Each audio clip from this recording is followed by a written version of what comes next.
Hi everybody, so today we're going to take you through a basic cool down. It's one of those things, again, probably less so than the warm up that most people do, simply because when you come off court or when you stop training or stop for a run, you're knackered, and the last thing you want to do is think, oh right, I'll do a load of stretches and do a slower version of what I've been doing.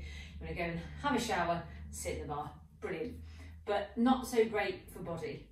Very much so. If you've ever experienced what we call DOMS, delayed onset muscle soreness, that can be reduced greatly with a good warm down program.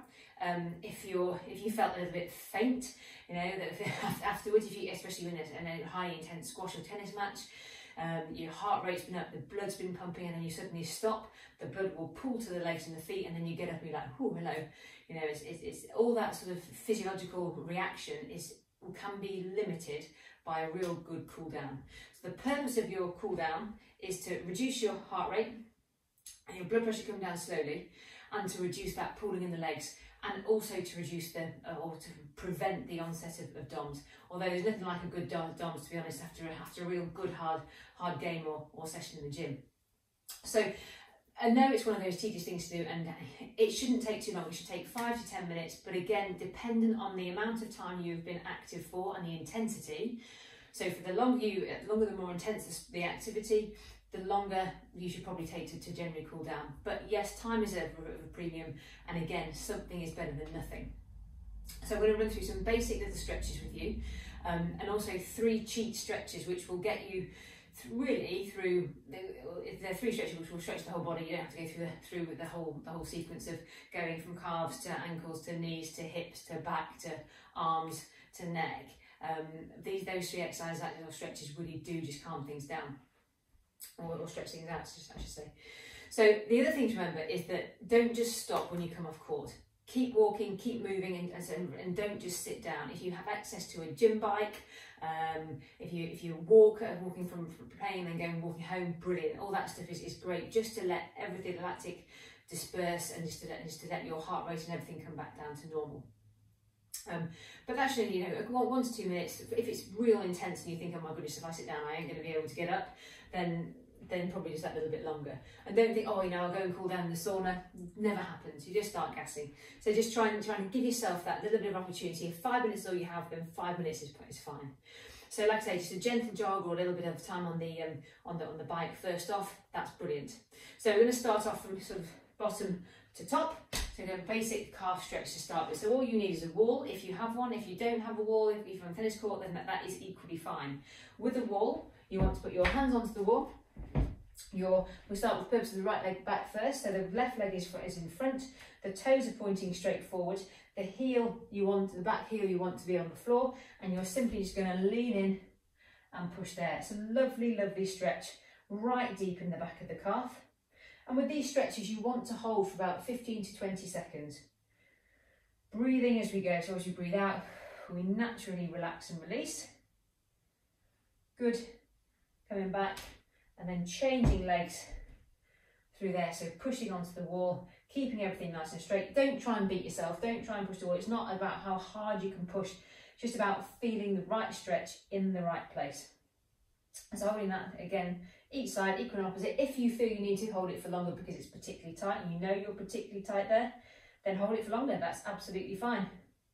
Coming back up. If you don't have a wall, you simply go into a nice dry stand position, or a partner, buddy you can push against. Again, pushing through the body, but this is really important. Your hips are straight here, and then you're simply just going to lean forwards, and you get an equally good stretch down in the back of the calf. The second stretch of the calf is with a slight knee bend. So this time, again, without the wall, you're just going to step that knee back a little bit and then just lean into the back of the knee. So I'm stretching the deeper calf of my back leg. So just dropping down there. It can be a little bit sore on knees if you've got a bit of a knee problem, but try not to drop in. Just gently go to where you feel comfortable, and it's not a massive movement, but it gets a real good deep stretch down into the back of the Achilles and into the calf, holding that position there. If you want to use the wall, I'll demonstrate with the opposite side. So again, same position, but you're not pushing your leg as far back, you're bringing it in, hooking your leg around the leg, and then just dropping down there, really feeling that deep, deep calf stretch. Good, and coming up to here. Super. Okay, so now we're going to come into the hamstring. So hamstring, there's numerous ways people stretch hamstrings, but I find the best way is simply in standing to get a good stretch in the muscle belly. Feet standing hip width apart. You're just going to step your, for example, right leg forwards to start with. Make sure your hips aren't twisted, and you're simply just going to bend the left leg and then just drop from the hip, and straight away there I'm feeling a stretch deep in my muscle belly. To get a little bit more, the toes come up, but with this we're not bouncing. None of these exercises or stretches you want to bounce, you want to hold, you want to breathe, and you want to go into it. We're not going to necessarily produce any flexibility with these exercises. We're just going to reduce, like I say, reduce the lactic, reduce your blood pressure, and reduce your heart rate, just to come down slowly, to let everything come back and restore to normal. Try with this one not to sort of push the floor and move through there. You're just going to put a load of pressure through your lower back, get a good deep stretch through there. You don't have to move very far. Change sides. Notoriously with racket sports, notoriously one-sided sports, there is one side that will be tighter than the other. It's just what happens. So try and keep them as equal and opposite as you can. You're not wanting to twist, and you're wanting to feel a real good stretch here, right in the back of the hamstring. We can do a deeper hamstring stretch in a second, more into the adductor portion of the hamstring. Good. And then coming up, stepping through there. Good. So we've done the front of the back of the calf. We've done the hamstring. Now I'm going to come into the quad. So this is a stretch that notoriously people always do quite poorly, simply because they want to get a bit better and a bit further. But it doesn't matter how far you go. So holding on to something, it is not a balance test with this, especially if you've been playing quite intensely. You're going to be a bit tired. So you're going to grab hold of the back of the foot. Again, make your hips straight. So a lot of people will be out here, the knee will be out there. Oh, this is good. No, it's not, it's terrible. You're not actually getting the right stretch. So you want your knee together, you want to push your hips forwards and then gently pull back. So you're squeezing that butt. Remember, when we talked about neutral spine in the pelvis, again, it's exactly the same here. Stretching should not be a passive exercise, it should be a completely active exercise. So to get a good stretch in the muscle, you want to almost engage the opposite muscles so that they're engaging and the other ones are stretching. So you get equal and opposite reaction. So it's keeping your knees together. So on sideways on, should be straight. I don't want any of this. Pelvic tilt, so push the hips forwards and gently then pull back. And that's fine to go there. If your knee doesn't go that far and that's where you feel the stretch, that's where you go to. It doesn't matter. But try, and over time, you'll get that nice long length. And then changing sides. Grabbing hold. If you have difficulty grabbing hold of the back of your foot, you can use a towel.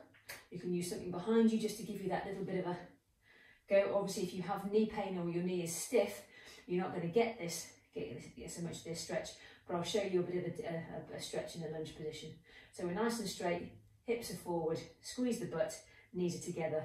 Don't force it. Breathe. Simple. What could possibly go wrong? Good. So it's going to drop that down there. So then we've gone from the front to the back. Now we're going to go to the inner thigh. So again, a nice simple way of doing this is in quite a wide position, and then a basic forward bend just down to the floor. So nice and tall again. Try not to round off so much. Straight away you should be getting a little bit of a stretch in the inner thigh. If you can take your legs a bit further, that's absolutely fine. And then a gentle, just lean to the side. We're not looking at massive movements here, but we want to just gently bend the leg. And if you can, bring it all the way around there, that's absolutely fine. Hold for a few seconds. Don't force it, just go to where you feel you are comfortable. Lovely inner thigh stretch this, especially if you've, with it, lots of lunging, lots of running. Always forget these. Good, coming back to the top centre there, and then slowly rolling up.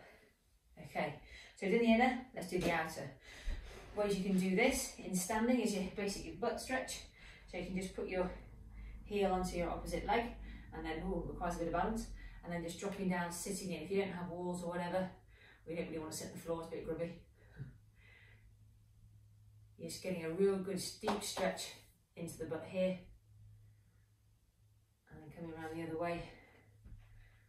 Sitting down there. I will show you this as well on the floor. Just to hear. See, definitely tighter on this side. Good bit of balance work too. Good, and then coming up, down there, good. So with racket sports and stuff like that, lots of lunging, so it's good to go back into this lunge position. Again, keep nice and hip width apart. So with this, try not to lean forward so much. Again, pelvic tilt, and then simply just lean forwards from your hip. So you've got your butt on here, but you're not leaning into too much, because that will increase this lovely stretch down the front of the hip flex of the psoas into your pectineus. So to increase that, arm up, and then just gently go over to the side. And again, it's really, really deep stretch into there. You don't need to go very far. It's just keeping that nice position. If you know you've got a bit of sore knee, then just hold in that position with a pillow or a hoodie or something underneath your knee there. Holding for a few seconds. Coming back down and the other way. Good, so this time I'll show you from the side. So foot in front, so from here pelvic tilt, so we're just gently leaning from the hip there, we're not leaning forwards or going too far. Pelvic tilt here, and then just drop in, and it's the same arm that reaches up nice and high, nice and tall, and again, real good deep stretch there. Not as deep as the right one, never has been and never will be. Holding that for a good few seconds.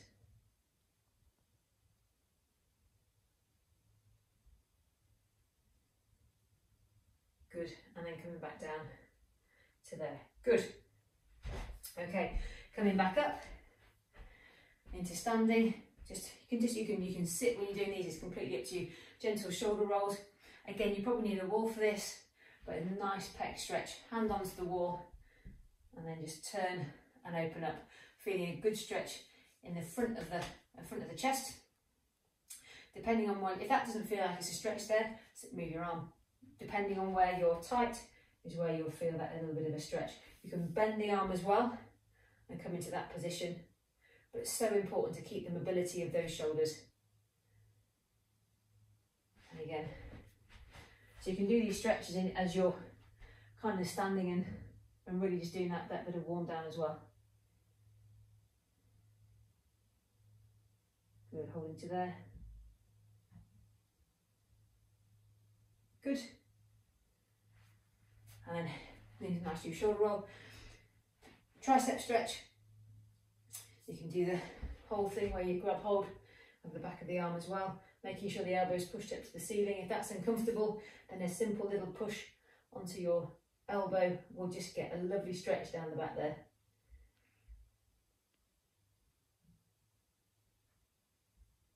Good, and then the other way. Again, grab hold if you can in that position, pull that up. Really nice stretch if you can hold that, but equally as good if you can just gently push down onto the top of the shoulder. Good. Lovely. Just a couple on the floor now. So this is a basic back stretch called child's pose.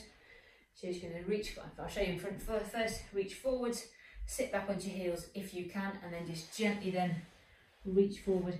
Wild child's pose I need to do now, make room for bump, and then here, reaching forwards, and then just move gently from side to side. That'll give a good old stretch either side, cross one arm over the other, to here, and over the other way, just to there. Good. Okay, and pushing back up. If you were struggling with the glute stretch in standing, then you can simply then just lying on your back, put one leg over the other, grab hold and pull in. And again, you get a lovely stretch down the glute, the butt of this leg. You can let your head go You can relax, you can breathe, or hold it, it's up to you. And then changing sides. Into there, good. So tight on this side. Keep that breathing. Good. And coming down to there, and then rolling back up nicely. So that's the whole sort of body stretch as a warm down. Straight away you should feel that a little bit looser. If you are very limited for time, 3 stretches. Standing forward bend, downward dog, and triangle. So they're 3 pretty much yoga poses, but they are brilliant in getting everything going at the same time. So, easy peasy, standing forward bend. Exactly what it says in the SID, pretty much. So feet hip width apart, and all you're going to do is just get your arms going nice and floppy, and then just drop forward, let your arms go, grab hold of the elbows if you want to, but breathe. So don't lock out your knees completely, slight bend in the knee. What this does, calf stretch, back stretch, butt stretch, back stretch. So you're here, let the arms go. Good. Hold for a few breaths. You can rotate, you can twist, you can do pretty much whatever you want. And then rolling back up. Good. From there. And I'm going to take you into a triangle pose. So sideways on. I'll show you from the other way in a minute too. Toes pointing forwards, arms out in front. You're just going to reach forward and then just rotate down. So you've got a good stretch in the inner thigh, outer back, and also a little bit into the upper back as well, that rotation, holding that position, and then coming back up again. Change sides, so you're from the front, so you want a good wide stand, toes going that way. It can be a bit tricky to find this if you're a bit stiff in your hip. Arms out straight, reaching forwards, try not to rotate, down, and then open up. So again, good stretch inner thigh, lovely stretch back, and a bit of mobility and rotation deep into the thoracic spine as well. So holding that for a few seconds.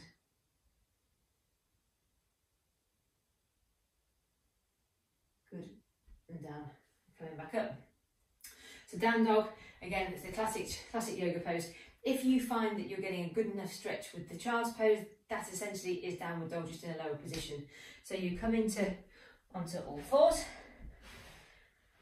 hands underneath your shoulder blades, toes are turned underneath you, and all you're going to do is just push up down here and relax. Push into the arm and gently also, they say walk the dog, so paddle the legs from there. I'll show you from sideways on as we come up into down dog.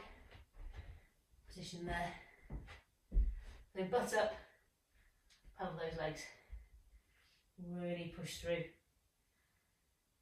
Arms nice and straight, legs nice and straight. Lovely lower back stretch. Lovely hamstring stretch, whole body stretch, gets that whole posterior chain. And there's just 3 real cheap stretches if you haven't got time or you really want to get to the bar. But a bit on nutrition. So it's really important, if you have had a real intense squash game, tennis match, whatever, it's hot out there, it's humid, drink plenty of water. Plenty of water. The best recovery drink for any sport is milk, full of calcium, full of protein, full of fats, but also full of water. So you hydrate so much better and you replenish those lost electrolytes and things there as well. So you can spend as much money as you like on the supplements and things like that and those glucose drinks, but that is one of the best things to recover with. And just make sure you have a protein or a carb snack at least within the 30 minutes of finishing, and try and eat something between 3 hours, at least 3 hours after exercise. So just a few little bits and pointers there of warming down and the importance of it. You know where you're tight, you know where you're susceptible to being a bit stiff in the morning, and especially with the sports that you do. So yeah, if you can add that into your repertoire and into your routine, then do. 5 minutes is all you need. If you want to do a session where you're increasing flexibility, you need to be holding those stretches for an awful lot longer and making the flexibility sessions part of your exercise routines and stuff. So yoga, Pilates, or just a basic stretch program that are, you can get them sort of everywhere. If you need any more advice on that, then please text me, call me, put a message at the bottom. But hopefully that will now be part of your routine. Thank you for listening, and I'll see you next time.